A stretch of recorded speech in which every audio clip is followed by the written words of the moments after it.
Perik Yud Gimel. So before we start, question. Who's here from the very beginning, from Perik Aleph? Oh, really? I didn't realize we had so many. Okay. So, Perik Aleph Tanya begins with a question. And now 13 chapters later, we're going to answer that question. For those of you who remember, we asked a bunch of questions in Perik Aleph. But right now we're going to answer the first question. The first question is, Tanya, we learned that it says that before a neshama comes down here to this world, so mashbiya noisai, they administer to the neshama an oath, and the oath contains two parts. Mashbiim ota or mashbiim ota? Neshama is a female, no? It's a good question, but the word is oto. Why? I don't know. What? Yeah. And the oath contains two parts. The first part we're going to talk about now, and the next part we're going to talk about in the next Perik, in Perik Yudal, in chapter 14. The first part of the oath is they say, Tihi tzaddik v'al tihi rasha. Sorry, I confused it. The first part of the oath we'll talk about in the next Perik. Now we're going to talk about the second part. So the first part is they tell the neshama, you should be a tzaddik and you should not be a rasha. That's number one. Number two, even if the entire world is insisting that you're a tzaddik, everyone tells you you're unbelievable and you're great and you're holy and you're a tzaddik, you should always view yourself kirasha, like a rasha. So the Rabbi asks a question from last week's Pirkei Avos. The Mishnah says, "Va'al tehi rasha b'fnei atzmecha." Don't consider yourself a rasha. I mean, it's not often that you get such a straight and clear contradiction. In one place it says, no matter what, even if the whole world is telling you you're a tzaddik, so this can't be a person who's too awful, consider yourself a rasha. And another place we have a blanket statement, "Va'al tehi rasha b'fnei atzmecha." Don't consider yourself a rasha. So which one are we supposed to accept? Yes. And I would add even further, Rabbi, that as when we learn Pirkei Avos, we say the pasuk, "Va'ameh kulam tzadikim." Where does that fit in? In Pirkei Avos we say "Va'ameh kulam tzadikim." Kol Yisrael Yisrael. Right. So "Va'ameh kulam tzadikim" is a statement of fact. And the contradiction that Alter Rebbe talks about is about perception. That's the Mishnah, and we learned in Masechtas Nida that you're supposed to consider yourself. It's not talking about what you really are. Consider yourself like a rasha. In Pirkei Avos it says, "Va'al ti rasha b'fnei atzmecha." Don't consider yourself a rasha. So it's not really talking about what the objective fact is. So there's a separate question that, based on everything that we're learning over here, how do we say that all Yidden are tzaddikim? But the truth is, the question is with Tanya also. What does it mean that all Yidden are tzaddikim? Even if we didn't study Tanya, we have to understand that. I mean, you've probably in your day bumped into someone, a Yid, and you thought to yourself, maybe this person isn't a tzaddik. And maybe one day you even thought that about yourself, that you're not a tzaddik. So that's the question. What does that mean? That's a good question. I can hypothesize. Maybe it means in latent potential. Maybe it's talking about the essence of who we are, the reality. But that's not so related to the question we're talking about over here, which is a matter of perception. How is one supposed to perceive themselves? And that is the question that we're going to be dealing with over here in our Perik. This contradiction. That on the one hand we say, don't consider yourself a rasha, and on the other hand we say that you should consider yourself a rasha, which is a very clear contradiction. So that's the issue we're going to deal with, but it's going to take us... Like a Russia says Kurusha, it doesn't say as a Russia. Maybe that makes a difference. It does. It absolutely does. It would have to, I mean. Yes. You're pointing out that it doesn't say Tehei be'enecha rasha, consider yourself a rasha, but Tehei be'enecha kir rasha. So what does kir rasha mean? What does like a rasha mean? What does it mean, like a rasha? So you zoned in on a very important point. So although that's where we're going to be leading to, however, It's going to be a little while till we get there. So let's start inside. Based on everything that we learned in chapter 12, we'll understand Lashon Maimer Razal, that which Chazal tell us. This is also something which we learned in Perik Aleph Tanya, from a Gemara in Mesechtes Brachas. The Gemara says, the full Gemara over there is Tzadikim Yetzer Tov Sheiftan. We're Perik Yud Gimel, page Yud Ches. The Gemara says over there, Tzadikim Yetzer Tov Sheiftan. Tzadikim are judged by the Yetzer Tov. Rishoyim Yetzer Hara Sheiftan. Rishoyim are judged by the Yetzer Hara. And Beinunim Zev V'Zeh Sheiftan. Beinunim are judged both by the Yetzer Tov and by the Yetzer Hara. So a simple understanding of the Gemara is that Tzadikim only follow the Yetzer Tov. They're only ruled, controlled by the Yetzer Tov. And Rishoyim are only controlled by the Yetzer Hara. And Beinunim are controlled a bit by both. That would be the simple interpretation. But based on the way we understand now Beinuni, that's we can't really accept that, to say that a Beinuni is controlled by both the Yetzer Tov and the Yetzer Hara. The Beinuni never does anything wrong, so we're going to have to reinterpret. But the Chazal say over there in Brachas, Beinunim Zev V'Zeh Sheiftan. Beinunim are judged both by the Yetzer Tov and by the Yetzer Hara. Pirush Yetzer Tov Yetzer Hara.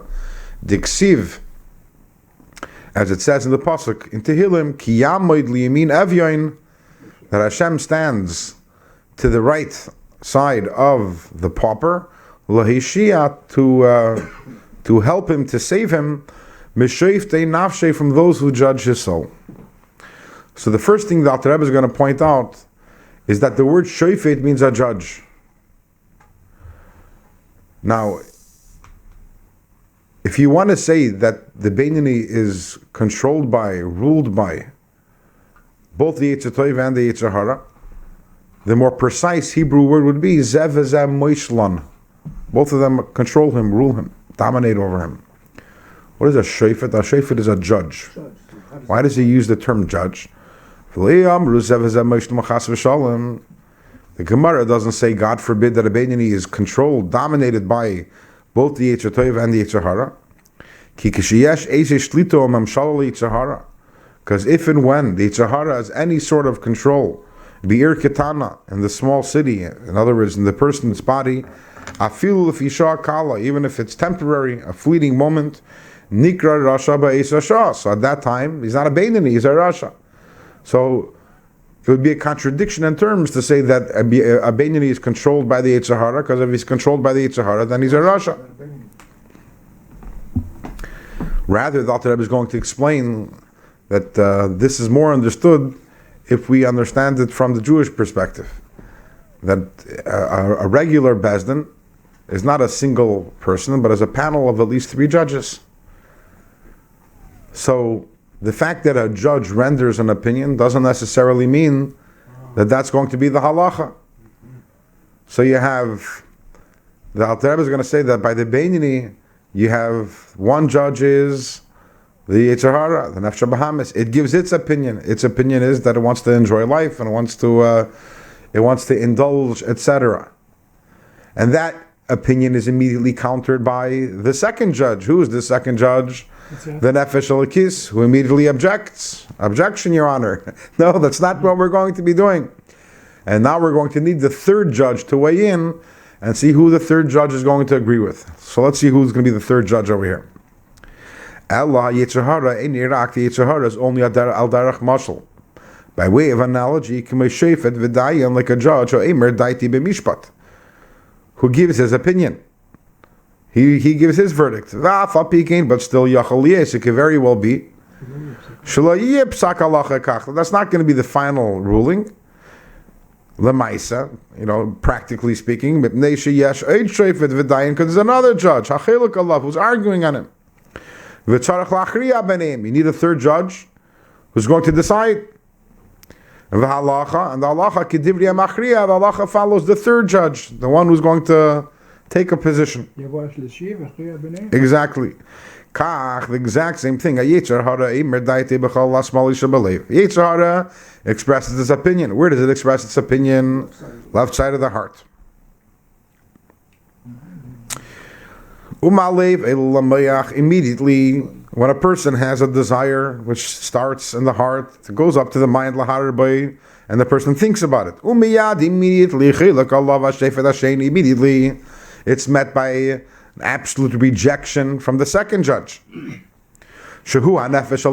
second judge is the godly soul, which is in the mind, which also afterwards extends to the right side of the heart. Who is the halacha like? Who? HaKadosh Baruch Hu. The Eibishter gets the final say. The Hashem helps the Yetzer Tov. K'maimer Razal, as the Gemara tells us in Masechtas Kedushin, Ilmale HaKadosh Baruch Hu Eizrei, that if Hashem wouldn't give help to the Yetzer Tov, Ein Yachaloi, it would not be able to defeat the Nefesh HaBahamis, the Yetzer Hara. And what is this help? What is this assistance, this divine assistance?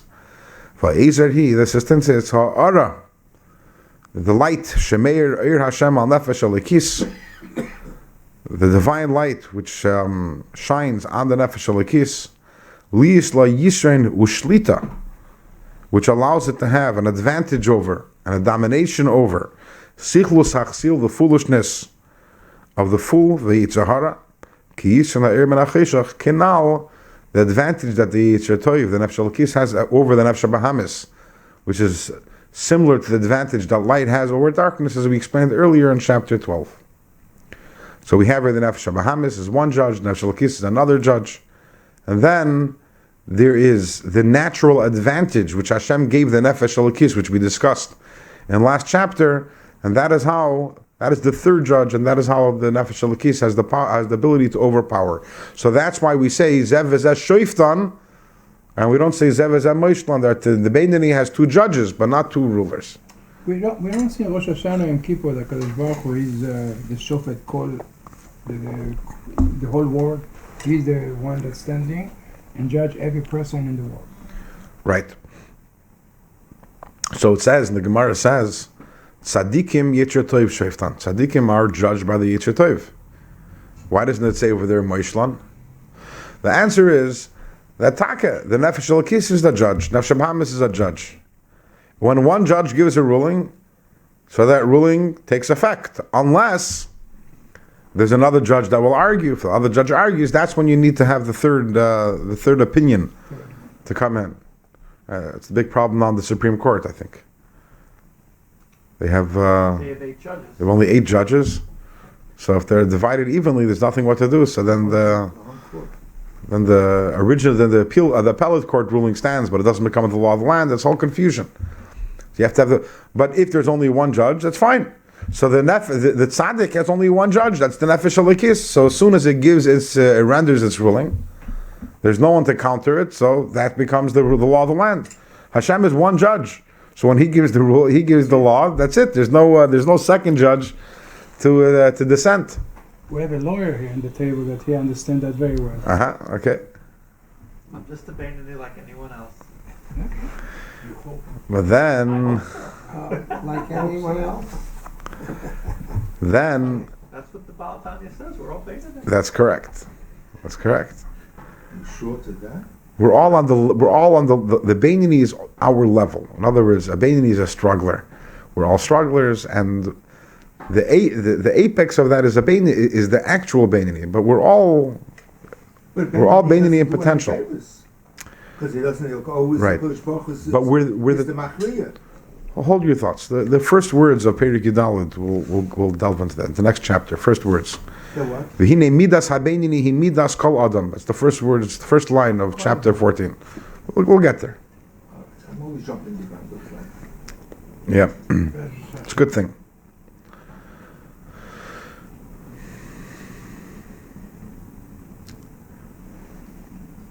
But it's good to be Benoni because you have goals to be a tzaddik. From the Benoni, you go up. So then you have the Rasha, the same thing. There's only one judge. Meaning what? That Rasha has an Nefesh Alikis. But the Nefesh Alikis has been weakened to the point that when a person does an Avera, why does a person do an Avera? Because one judge asserted itself and the other judge went to sleep. The Nefesh Alikis went to sleep. That's because if the Nefesh Alikis asserts itself automatically, you have the third judge the help that Hashem gives that you should be able to overcome. So the tzaddik has one judge. The rasha, at the point when he's being a rasha, also has one judge. The Beinoni is the one who struggles and overcomes. That is the one who has two judges. Anyways, talking about jumping the gun, so it reminded me of a beautiful story that the Alter Rebbe, the Baal HaTanya, so he established a yeshiva, but it wasn't a regular yeshiva. You had Cheder Aleph and Cheder Beis and Cheder Gimel.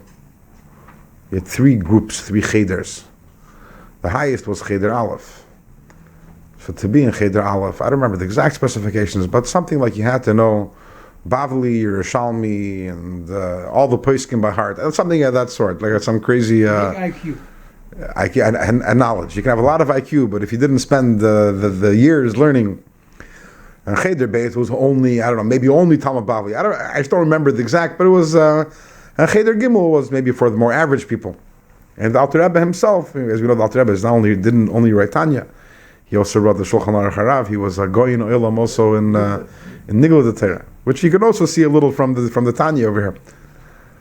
So the story is told that the Alter Rebbe once went to a city and he was in the shul and he's listening. And he hears a Malamed is teaching some little children Gemara, some young boys teaching them Gemara, teaching them Gemara and Rashi. But the way he's teaching them Rashi, so the way he explained Rashi, automatically all of Tosfos' questions were gone. Just by the way he explained it was just natural. In other words, it was obvious why Tosfos' question isn't a question. So Alter Rebbe listened to the class, and afterwards he went over to him and asked him, I noticed that when you learn with the boys, you learn only Gemara and Rashi. Why don't you learn with them Tosfos? So he says, what can I do? I don't understand Tosfos' questions.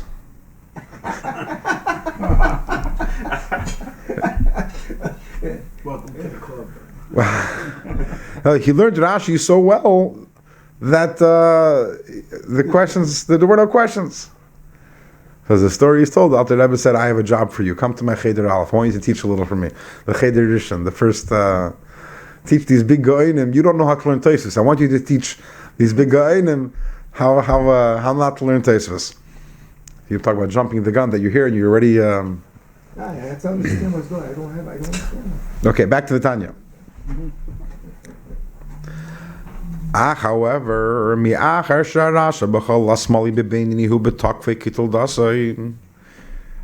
to remember that the other shayfet still exists, the Nefesh Bahamis still exists. The evil which is in the left side of the heart and the Beinoni is at full strength kitildase as it was on the day he was born. Lis avis taiva, and it has taivas l'chol tanugi ilam hazaf for all the pleasures of the world. V'leinis batel b'miyut l'gabe yatov. It hasn't become diluted.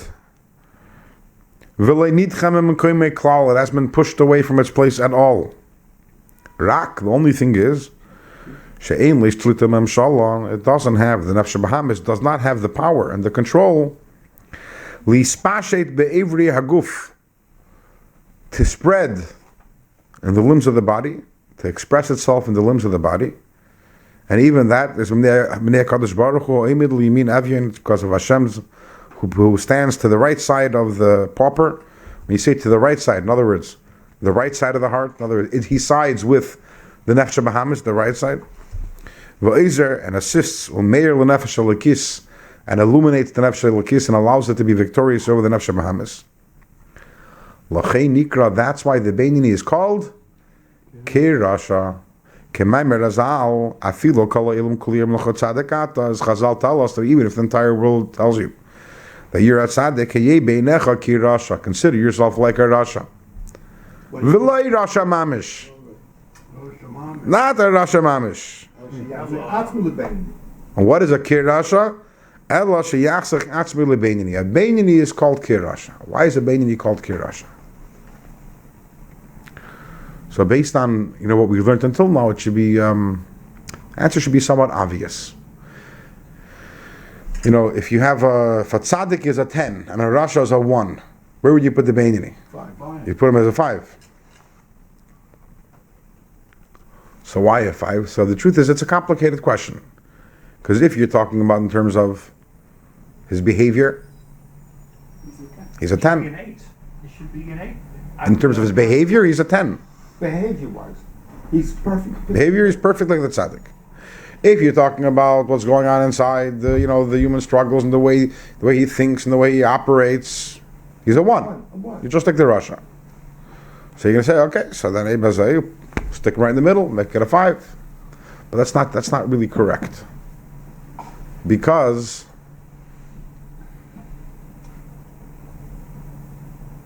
who are you? Are you your behavior? Or are you who you are inside, your feelings, your thoughts, your perceptions? What's the question? Who are you? Yeah, in other words, what is a person really? What is your essence? Your What makes you you? It's actually both. Well, my behavior is defined by my essence. My choices are defined by what makes me tick. I mean, like anyone. Not just my behavior. Again? I'm saying that, like, that my behavior is defined by my essence, by my impulses, my what's inside. It's like what you said before. It's not supposed to. symptom. A lot of things are symptomatic. Behavior. Basically, you have to see what causes that behavior. It's both. Gotta be both.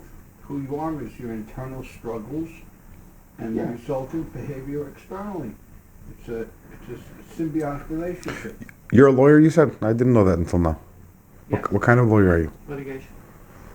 Litigation. So I bring and as well as defend on both sides of lawsuits. And sometimes But civil or criminal? Civil. Civil. Yeah. So you've never presided by a... The word presided is probably wrong. You've never represented in a criminal case? No. But I'm sure you know that in criminal cases, when they bring in these people, they make sure, so I understand, I've never really been by a criminal case, they dress them up in a suit, and a tie, right? Yeah, I was on jury too. Haircut. What kind of case? No? Depends what kind of case. It's dressed I beautiful. was on jury duty. Yeah, unless the- Gorgeous. Gorgeous. Very Yeah. good. Gorgeous, better than Schwarze, than me das weiß and ich what erzählen. everybody here. Well groomed, nice, shine, ausgeputzt. You were on a murder case? Actually, a murder case? I Wow. was Many on, years I was ago. on an assault case. Okay. So let me ask you a question.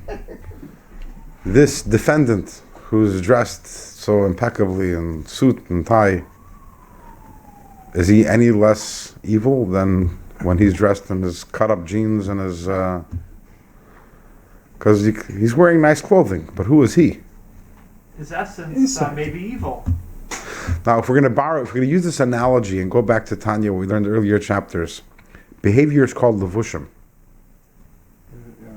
Yeah, remember that. Behavior is called levushim, it's called garments. There's a reason why. Because I could decide one day to annoy you and follow you around, and if I'm a good mimic, I can mimic everything you say and everything you do. That doesn't make me any nearer to being you. I'm still me. My actions, in other words, I can act in this way, I can act in that way, but there's me. So what defines you? My thoughts, my feelings, my perceptions. That's who I really No am. one can see that. You No- only see the levushim. Exactly. But the fact that that's all that you can see doesn't make that the real essence of who you are. No, it does not. I think we mentioned this in the past. If there was a spiritual MRI that could look into a person and read his thoughts, his feelings, his desires, and you'd put in a tzaddik through the MRI, and then you'd put a rasha through the MRI, then you'd put a Beinoni through the MRI, what would the MRI tell you? 3 different results. Really? No. Yeah, no, the MRI, you say you were looking in his essence now. Yeah, we'll see In- two results internal only. analysis, See two thoughts. results. The tzaddik would be one person. That's one type. That's type A. And the Beinoni and the Rasha are both type B, because on the inside there's no difference. There's no difference in them. Both have the same everything. Sorry. The tzaddik wakes up and, maybe we talked about this. Tzaddik wakes up in the morning, is excited, Torah, mitzvahs, serving Hashem, everything. The Beinoni and the Rasha, they both wake up, and I'm not interested in doing any of that. I want to go play golf today. The difference is, the Beinoni won't play golf. He'll go to daven to shul. But the person is the same person. They operate the same way. The heart works the same way. The mind works the same way. The Beinoni has a lot of self-control, but he's the same person as the Rasha. He just controls himself not to allow his nefesh habahamis to express itself practically. But he's the same person as the Rasha. The same things make him tick. He has to fight with the anger and with the jealousy and with the pettiness and with the selfishness, all these things. So who is the Beinoni like? He acts like the tzaddik, but who is he like? The Rasha. Like the Rasha, Ke Rasha. That's why it's a Ke Rasha. I have a question. Basically an actor here. Why HaKadosh Baruch Hu go only with the Evyon? He has to go with everybody. He has to be fair for everybody. Why he... The Evyon needs his help. The Evyon needs his help. Disadvantage. Hashem has to give him special help. Everybody needs help, Hashem. Even the rich person needs his help too, to continue to make money and to keep his money so that he doesn't lose it. And he's mentally maybe. Yeah, but I don't know. I could say only the Evian, the whole world. That the rich man should stay provides for the whole healthy. world. That he should be alive. Must be the whole chayret, son. He provides for the That's whole it. world. Yeah. Hashem definitely provides for everyone and cares about everyone, but I still think that there are some people who need a little more assistance than others. Need a little. Almana, Yatom. HaKadosh Baruch Hu Intensive give with care. them. Yeah. Yeah. Extra care. Yeah, they need.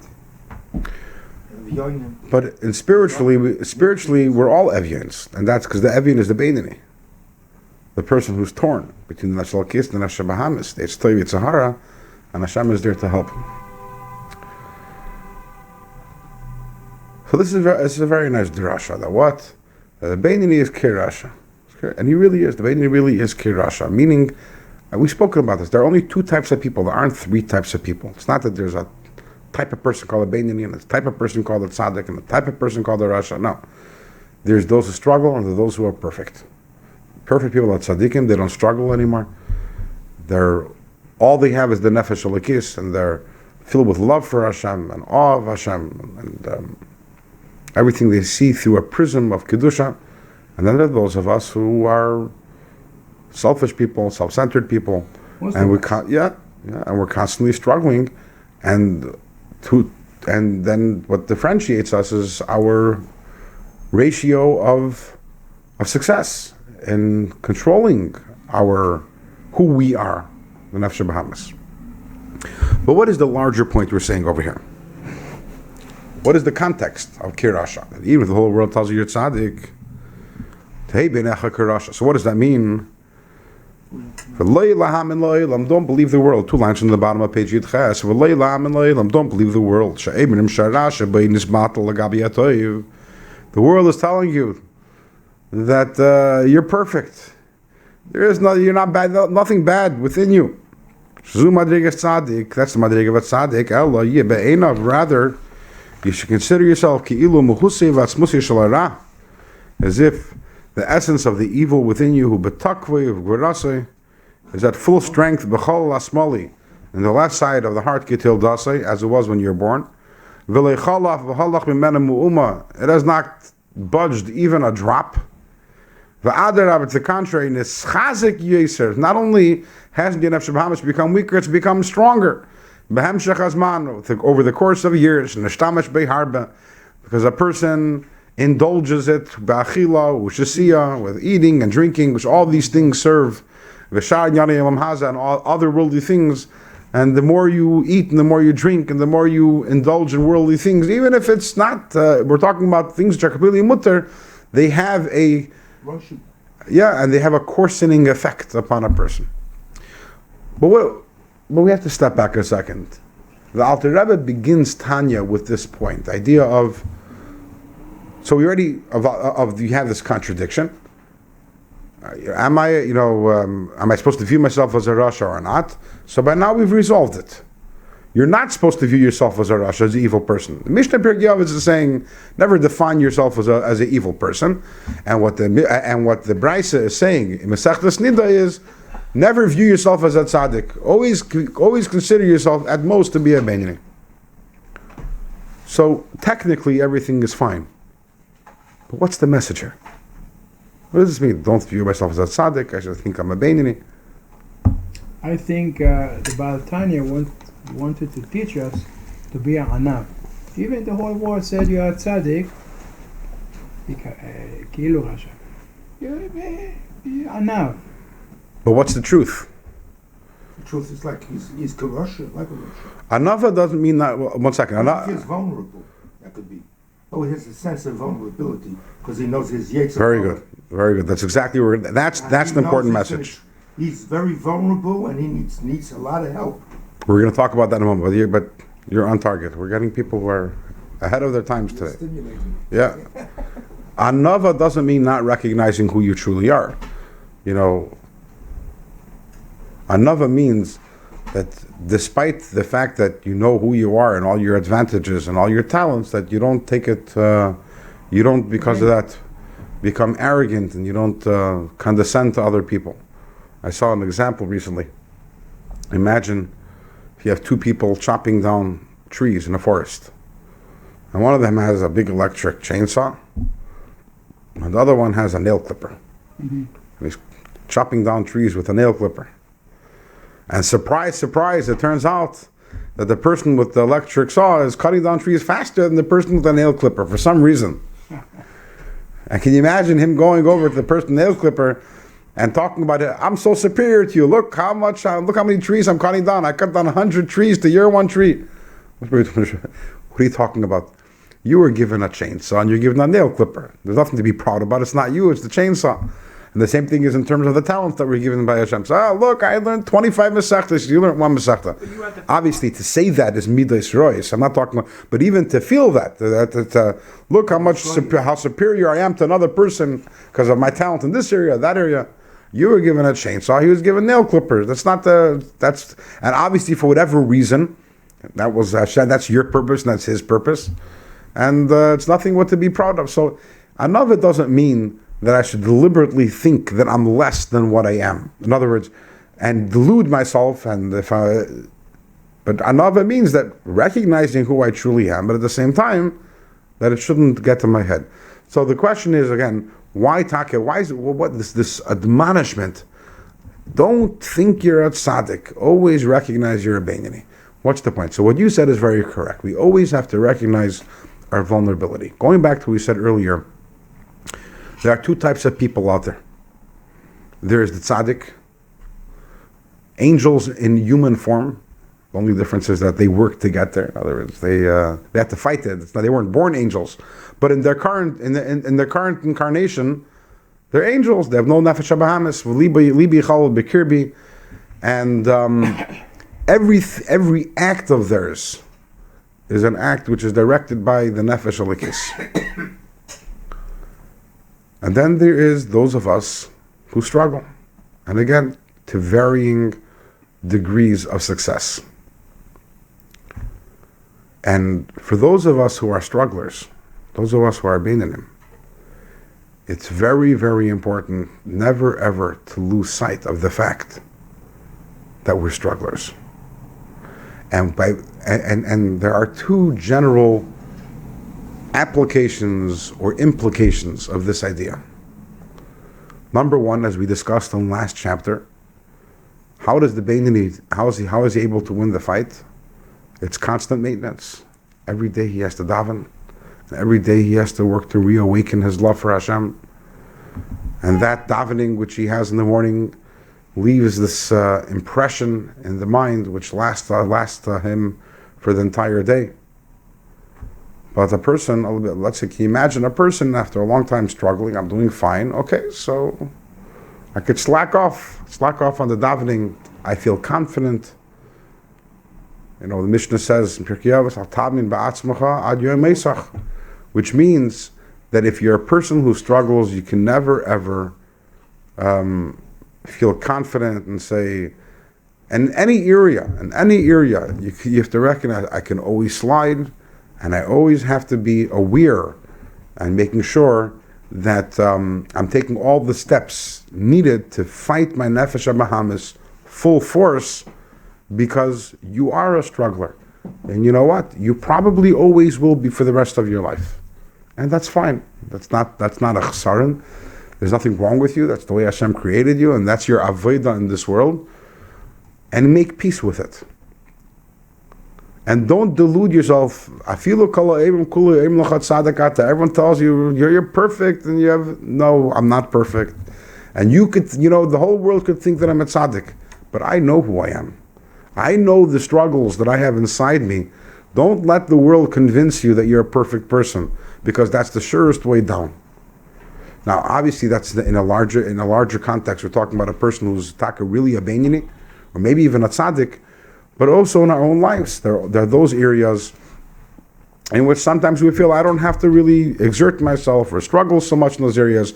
I feel confident that I've already moved on, and I don't have to struggle in those areas, and that's nice. And obviously, there might be certain truth to that also, but never let yourself to think that that's it.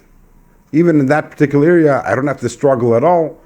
Always have to be alert, because the nefesh habahamis hasn't gone anywhere. That's number one. Yeah. I think David HaMelech said, Sheva pa'amim tzadik yifol bakam. I mean, you fall and get up. You fall and get up. So even tzaddik is a benoni, because he's falling down and he get up.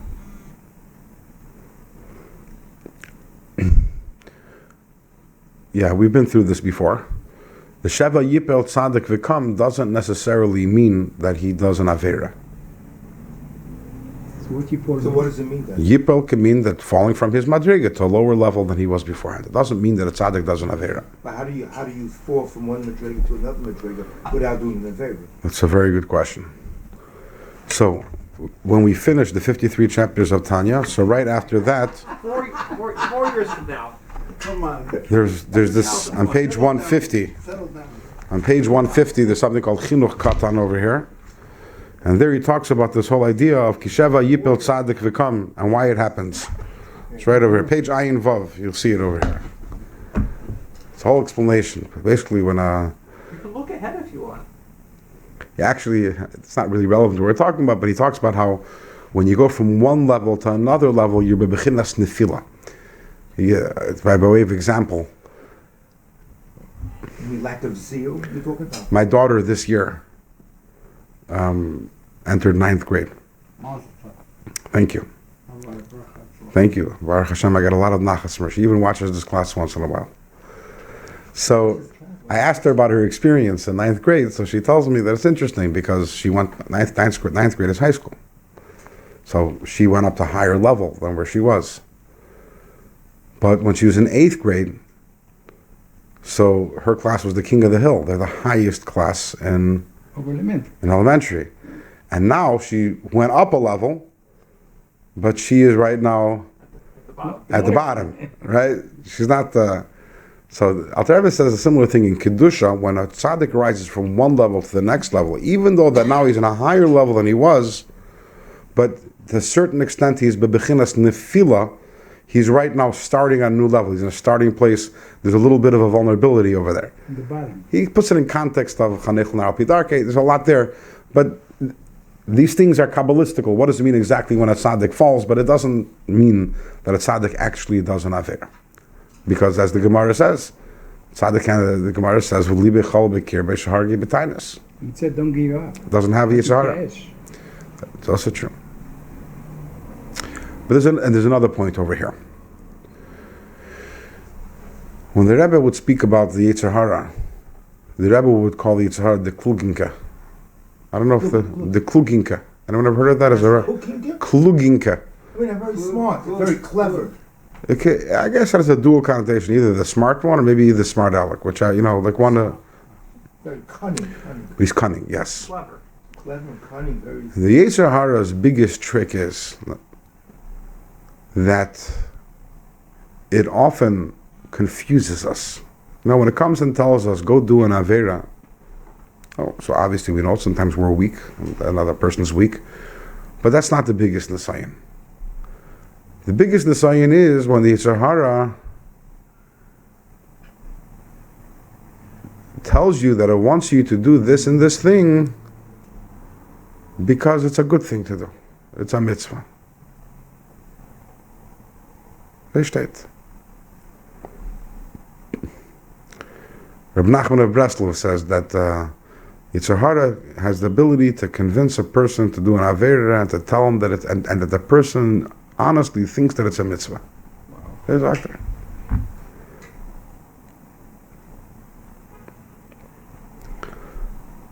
Puts on the Yetzer Hara, puts on a streimel and a long bekesha.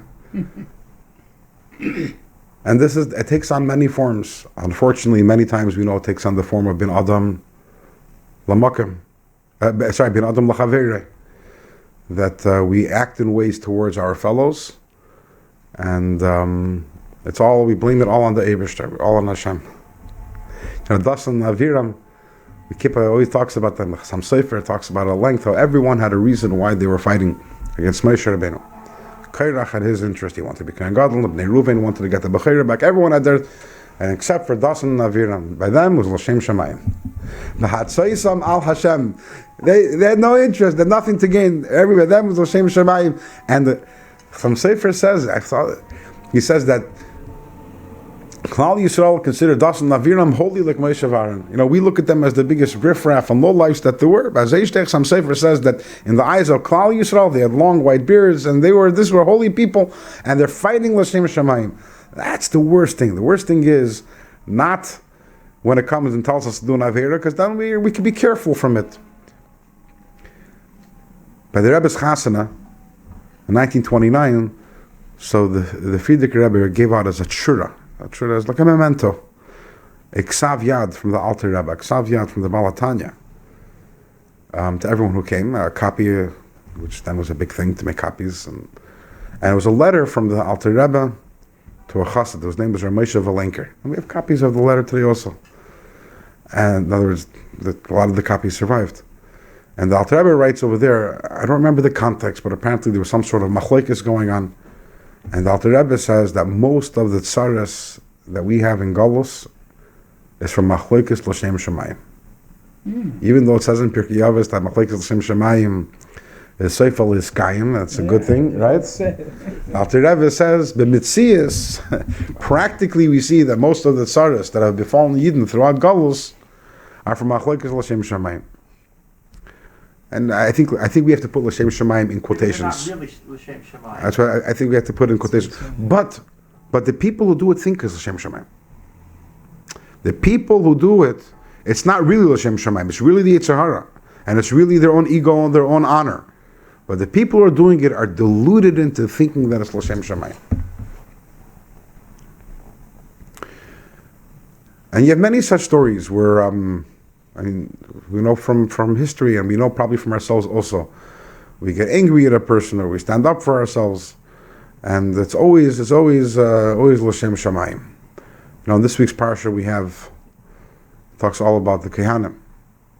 So one of the roles of the Kehanim, although it's not discussed in this week's parsha, is that only a Kohen is allowed to see a negat saras. Is only allowed to decide whether a person.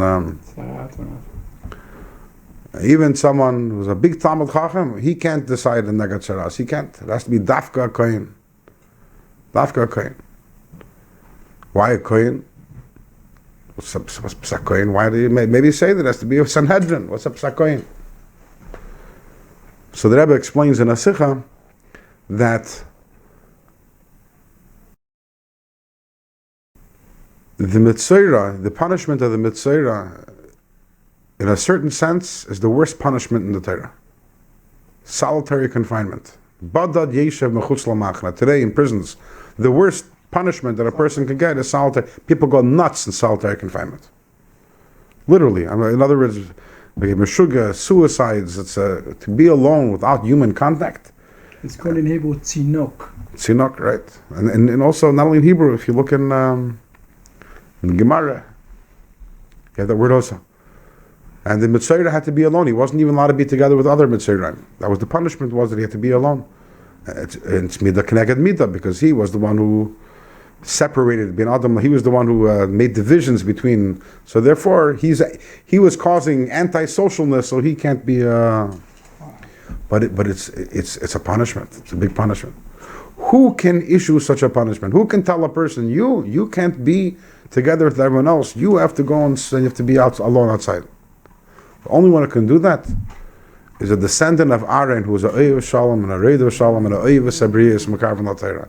A Koyin was the Isha Chesed. They state Kehanim, our Isha, our Bali Chesed. They're the ones that Sivanu Levarech as Ama Yisrael Ba'ahava. Only someone with absolute Ava, because then we know that it's real. It's real. It's Shem Shemayim. It's not because I have my thing and maybe I don't like the guy or maybe and that's why we have to be so careful in the Yanim of Kedusha to make sure not to make this kind of mistake. And there's in other ways also that sometimes we're supposed to be having Avos Yisrael instead of learning Torah. Or sometimes supposed to be learning Torah and we're doing Avos Yisrael. In other words, and it really takes a clear mind to know and to make sure that you're constantly checking yourself and maybe speaking to another person, I say L'charavi, Stalak Men Hasafik, right, to have a mentor you can speak to make sure that, the biggest mistake that we're all suffering from is from the Chet HaEgel. How did the Chet HaEgel happen? The Yidden, what do they want? They missed Moshe Rabbeinu. It was a holy desire, right? We want a replacement from Moshe. It wasn't. They weren't looking for a chocolate. They weren't looking to indulge. They were looking for something spiritual. It was the Yetzer Hara. There's a story. It's an interesting story. It's a little. I don't know if it's mamish to the same point, but the Frierdiker Rebbe writes a story about there was once a wealthy person who was going to Chveist. I don't know, he's traveling somewhere. So he hired a balagala, a wagon driver. And Shabbos, they stopped off in a certain city. A city or a village. And they're both getting ready for Shabbos. And they got dressed, they're going to shul. But they didn't go together to shul. I guess they were shared, whatever. Maybe they had separate rooms in an inn where they were staying. And on the way to shul, so the rich person's walking to shul. And he sees there's a Yid. You know the story? It was from Hayom Yom last week. From Hayom Yom about a week or two ago. Okay, it wasn't in Hayom Yom, but you probably have the blue book, so you're talking about in the commentary on the bottom. Because it's not in the Hayom Yom. Okay, so you probably know the story better than me because you saw it last week or 2 weeks ago, and I read it many years ago. Feel free to correct me if I. But the point will remain. So he passes by. He sees that there's a wagon that's caught in the mud, a horse and wagon that's caught in the mud. It's like an hour before Shabbos. He sees a Yid is in distress. So he goes and he runs over and he tries to help. And the Vaila, he gets himself completely full with mud. And he has absolutely no experience whatsoever in dealing with horses and wagons. So not only doesn't he get it out, he manages to get it even deeper stuck, and it gets further stuck, and everyone is full of mud, and he doesn't manage anything. In a second before Shabbos, he realizes, oh, yeah, Shabbos, he runs the shul, he's filthy. Dervaila, the wagon driver, so he goes to shul a little early to say Tehillim, and he notices that there are a lot of poor people over there. They need a place for Shabbos. He's so full of Rahmanas for them that he invites them all for Friday night meal. They all come over to his place, his little hotel room, and he pulls out a little can of herring and a box of matzah. What does he have? He's a poor person, a hot garnished, and everyone, after the meal that everyone walks out almost as hungry as they were beforehand, maybe a little hungrier, because when you got your appetite a little whetted, they go home, they go back to shul, and they're all starving. After 120 years, they both die. The balagala and the rich person, they come to heaven, and they say, "You guys, this is what's called neshames hatoyis. You messed up.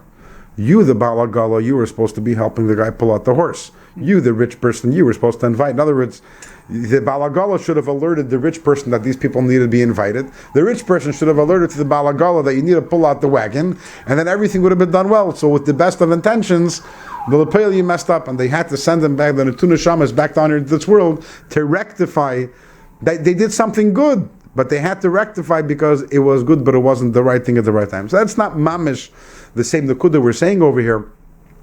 But this is another point of if you're a struggler, a tzaddik doesn't have to be so careful. Why? Because a tzaddik, when he has a thought, when he has an idea, since there is no nefesh habahamis, so by definition, it's good. In fact, as Arab gebracht in Sfarim, that what is Ruach HaKodesh, what is the Ruach HaKodesh of a tzaddik, the first thought that enters his head. How's that Ruach HaKodesh? But the answer is, if you only have an nefesh alikis, a godly soul, and that's giving you all your machshavas, so that's the holy Ruach. So if you're a tzaddik, you don't have to be so careful. But for the rest of us, as Bernie Sanders would say, the 99%, we have to be very careful. We have to be careful because even when we think that it's good, you have to think about it again and again and speak to someone. Why? Because we have an nefesh habahamis. So everyone tells you you're a tzaddik. No, you have to know that even taka you're a good yid and you're a fruma yid and you mean well, but heyei benecha kir rasha, you're a beinini. The nefesh habahamis is still there.